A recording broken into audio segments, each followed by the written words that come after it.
Hey YouTube, Logan with Hideaway Homestead here, coming to you today with an update on the lazy raised beds. And I kind of want to, I think I explained it well enough in the other video when I was talking about this. This is experimental, and really if you are trying to produce a lot of food as far as vegetables goes, a conventional garden that's prepared, and especially if you can go no-till, is going to be way better than doing this for right now, because if you want instant results, that's what you need to do. Well, not instant results, but quicker results than what you're going to get doing stuff like this. This is mainly for experimenting, for when we get out on the property, to have ways to grow food and not expel as much energy, and mainly just focus on harvest. Now, I came through and planted these zucchinis, and as you can see, they're doing great. Zucchini is not a hard plant to do, and the tomatoes actually came up on their own, and I'm hoping they're going to do well.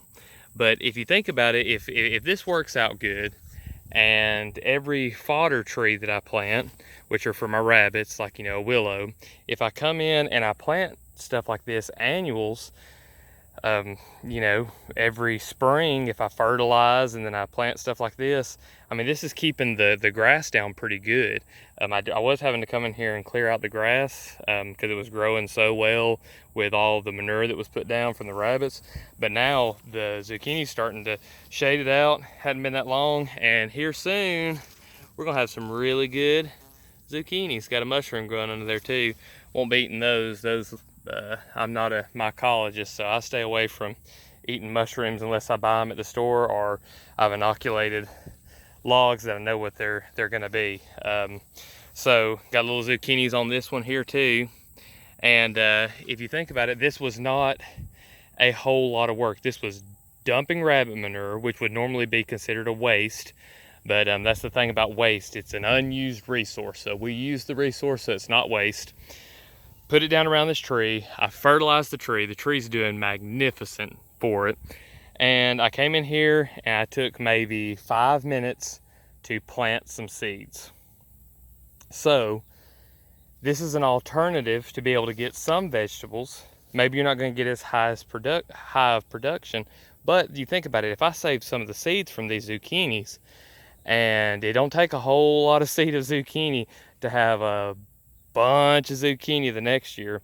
So if I take, say, off of some of these, I let some of the zucchinis get really big and go to seed. I take those seeds, save them for next year, and then I plant under, say, 10 willows zucchinis. I mean, I'll have enough zucchini to give to the whole town. They produce and produce and produce. Same thing with the tomatoes. If I save some seeds and then start planting them under every willow tree, I'm not putting in a whole lot of work, and there'll be more resilient seeds. So that's what I'm trying to get across in these videos, is that there are alternative ways to allow nature to do its thing, but don't expect the first time you do it and you experiment like I'm doing here with different ways of doing less work and still getting a harvest, don't expect it to be like a garden that you're just going to baby. Now, I think eventually that these zucchinis, as I pick out the ones that are the most resilient and grew the biggest, that I'll be able to plant them in these areas and just be done with it, and it be kind of like, just a land race of zucchini that's going to be hardier than what your normal zucchini is, which these here seem to be extremely hardy anyway. But I hope this video was maybe a little more informative on what it is that I'm actually doing here. I have been explicit with the fact that this is an experiment. I'm not saying that this is the new way to garden, although it's looking pretty good to me, because 5 minutes of coming out here and just throwing down the rabbit poop, throwing in my vegetable seeds, and then walking away is a pretty good way to garden to me.